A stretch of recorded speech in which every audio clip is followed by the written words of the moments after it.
Bonjour tout le monde, bienvenue dans notre deuxième Zoom. Ça va porter sur le troubleshooting. Dépannage, on m'a dit en français, mais je pense que tout le monde connaît l'expression troubleshooting. Donc, pour commencer, chose importante à vérifier, c'est la polarité. Dans le domaine électronique surtout, la polarité est quelque chose de très important.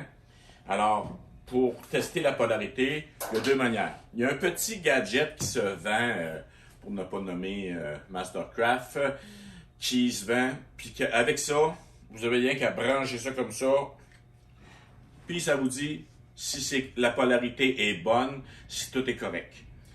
Ça, c'est la manière la plus facile.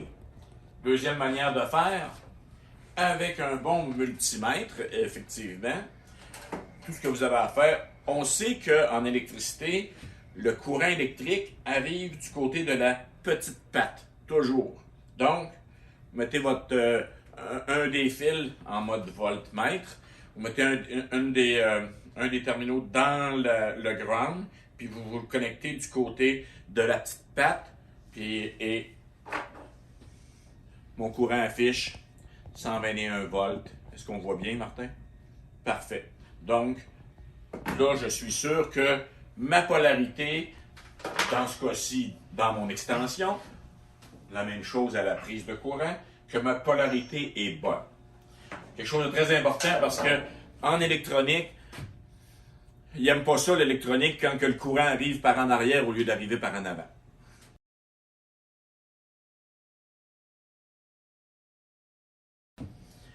Donc, capsule pour le voltage.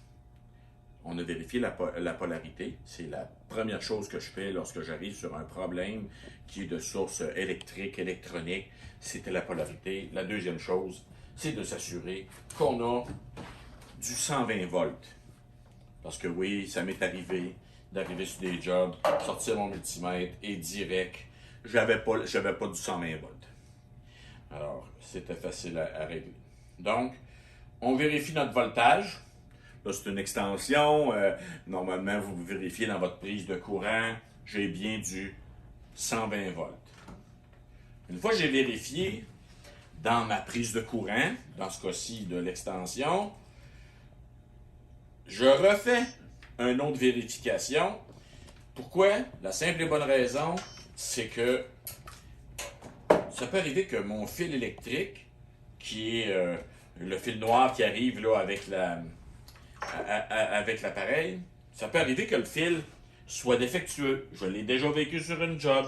Donc, je vérifie mon voltage une deuxième fois, direct à l'appareil, pour m'assurer que mon fil est bon. Donc, je suis parti de la prise de courant, j'ai checké ma polarité, j'ai checké mon voltage à la prise de courant. Maintenant, je vérifie mon voltage directement au module électronique. Comme ça, parce que le troubleshooting, c'est ça. C'est éliminer des possibilités.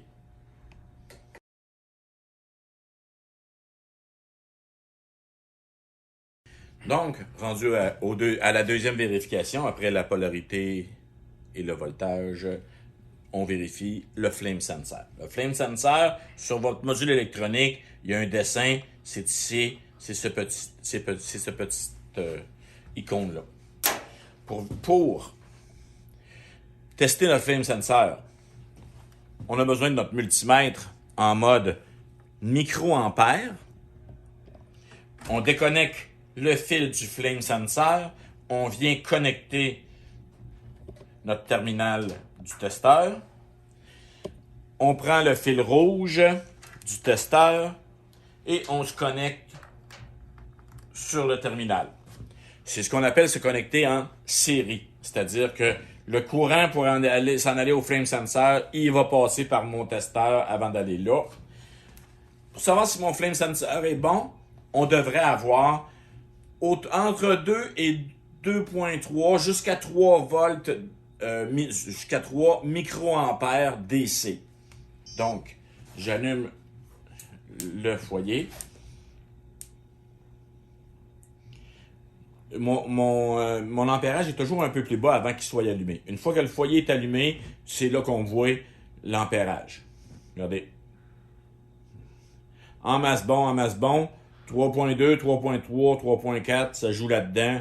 C'est en masse bon. Mon flame sensor est excellent.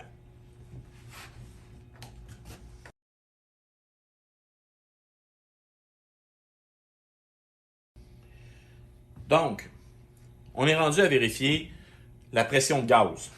On a deux vis ici sur la gaz valve. Dans le cas ici présent, le in, ce qu'on appelle le in, le gaz qui rentre à l'intérieur de la gaz valve, c'est la vis du haut. Donc, avec un micro-tournevis, on vient dévisser la vis. On prend notre gauge à pression, on insère sur la vis du in qu'on appelle, on insère le gauge à pression. On voit, ici, je suis à 11.2 pouces de colonne d'eau, qu'on appelle ça. 11.2 pouces de colonne d'eau, c'est ce qu'on a besoin.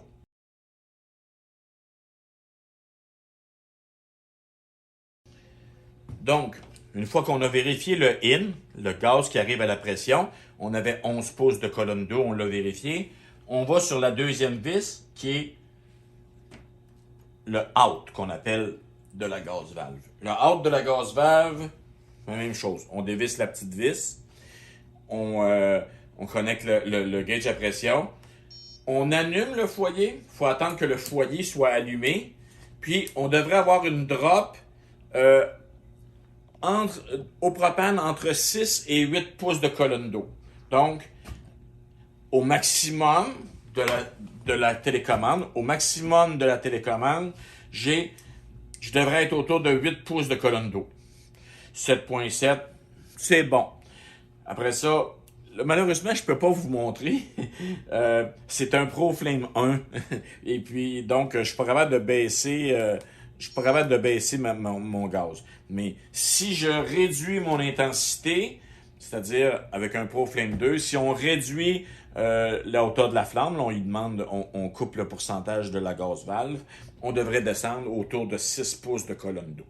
Fait que ça, ce que ça nous fait, c'est que ça nous dit que la gaz valve travaille bien et que le stepper motor travaille bien. C'est-à-dire que quand tu es capable de le fluctuer entre 8 pouces sur le out, entre 8 pouces et 6 pouces de colonne d'eau, ben ça veut dire que ton stepper motor fonctionne bien.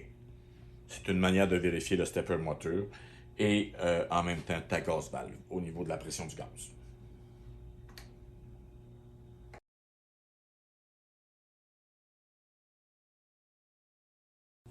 Donc, on est rendu à l'étape de vérification d'une thermopile. On a changé de brûleur, on a pris nos bons vieux Majestic qui avaient une thermopile parce que les systèmes CIT n'ont pas de thermopile, mais pour les besoins des techniciens qui peuvent encore aller sur des installations où il y a une thermopile, pour vérifier si une thermopile est correcte, on se connecte en série. On met notre testeur en mode voltage DC.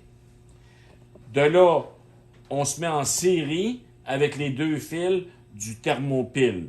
Donc, j'ai mis une pince alligator qui s'en va sur un des fils. C'est plus facile de travailler qu'une pince alligator. Ça nous libère les mains.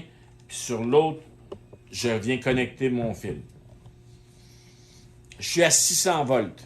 Je suis à 600 volts, microvolts DC. Et puis, c'est correct. Donc, ma thermopile, ça m'indique qu'elle est correcte. Entre 550 et 750 microvolts DC, une thermopile est correcte. En bas de 550, elle va fonctionner encore, mais elle va commencer à se fatiguer. Puis quand on tombe en bas de 450 microvolts DC, thermopile ne fournit plus assez de courant pour maintenir la gaz valve allumée. Donc, c'est ça. Vous voyez, c'est comme ça qu'on teste une thermopile, puis qu'on sait si la thermopile est correcte ou un dû va être changé.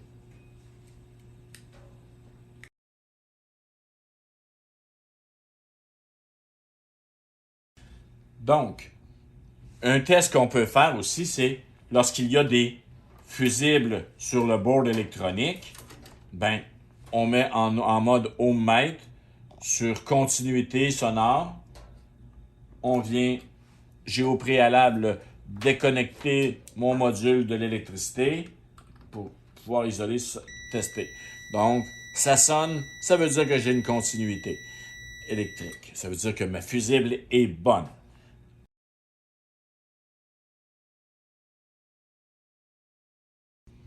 Donc, après avoir testé la fusible, s'il y avait une continuité, donc si ma fusible était bonne, sur les ProFlame 2, avec la télécommande, vous pouvez aller vérifier le voltage sorti des lumières, sorti du ventilateur. Pour ça, vous allumez votre foyer, vous allez sélectionner ventilateur, vous allumez votre ventilateur et vous venez tester ici en voltage AC si vous avez bien 120 volts qui sort du module électronique, parce que les ventilateurs fonctionnent à 120 volts. Si vous avez 120 volts qui sort ici, puis que votre ventilateur ne fonctionne pas, ben, allez plus loin que ça. Allez au ventilateur, déconnectez les deux fils du ventilateur, testez votre courant, votre voltage sur les deux fils qui arrivent au ventilateur. Fait que peut-être que c'est ces deux fils-là qui seraient défectueux. Ça, c'est une manière de le savoir. Comme je le dis souvent, en troubleshooting, il faut éliminer des possibilités. Et en éliminant les possibilités, on arrive définitivement où est le problème. Donc, j'espère que ces quelques notions de test voltmètre de gaz vous ont aidé.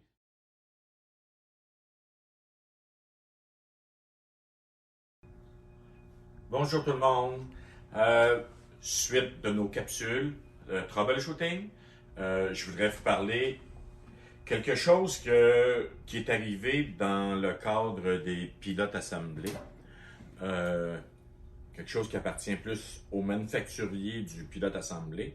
Puis je sais qu'il y a une dizaine de compagnies qui ont eu ce problème-là, un problème de pilote. Napoléon, Regency, Enviro, il y a plusieurs compagnies. Donc, je vais vous montrer. C'est parce que j'ai encore des situations qui arrivent où il y a 2 semaines, un foyer, explosion dans le foyer, retardement d'ignition.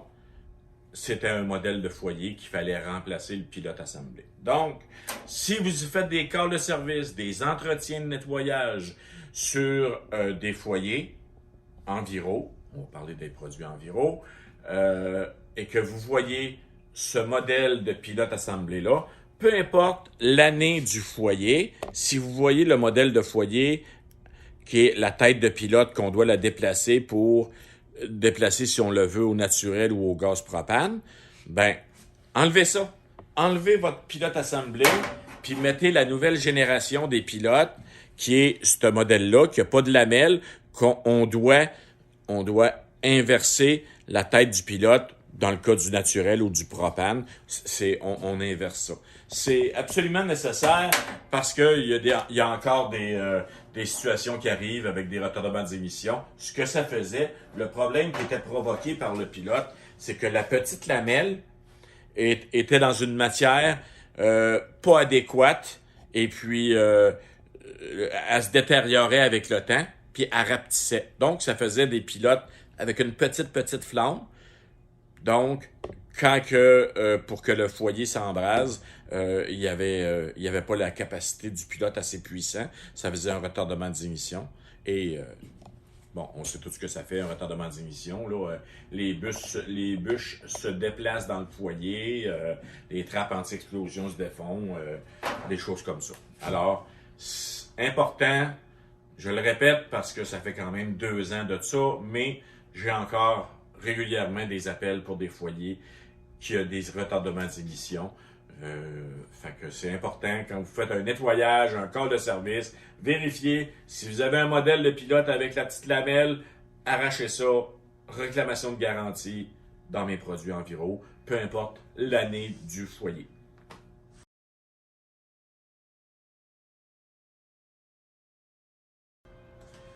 Capsule vermiculite. Problème rencontré récemment. Dans les sacs de vermiculite, je ne sais pas si on voit bien à la caméra, vous avez de la poussière de vermiculite dans le fond du sac. Alors, quand vous faites une finale dans un foyer, Ne videz pas votre sac comme ça avec la poussière. Ce que j'ai vu, c'était sur un S50. J'avais comme 2 flammes qui s'en allaient comme ça dans le foyer. J'avais pas de flamme au centre. Donc, ce que ça faisait, c'est qu'on n'arrivait plus à l'ajuster. Puis là, les flammes allaient taper en l'air. Ce qu'on a réalisé, c'est le centre du brûleur était bouché. Les petits trous du brûleur étaient bouchés par la poussière de vermiculite. J'avais déjà rencontré ça une fois avec un client sur un série C. Le série C, c'était pareil. J'avais comme des flammes hautes d'un bord, puis des flammes basses de l'autre bord. Mais c'était exactement ça. Le gars, il vidait sa vermiculite, puis quand il est arrivé dans le fond du sac avec la poussière sur un côté, ça bouchait les trous du brûleur. Donc, en fait, videz pas la petite poussière qui est dans le fond. Faites juste vider les gros morceaux. Videz pas la petite poussière parce que ce que ça fait, c'est ça. Ça bouche les trous du brûleur. On a passé l'air dedans. Tout a été réglé. Les flammes sont belles. Le poêle, il fonctionne bien. Il ne carbonise plus. Fait que un petit point important de faire attention avec la vermiculite.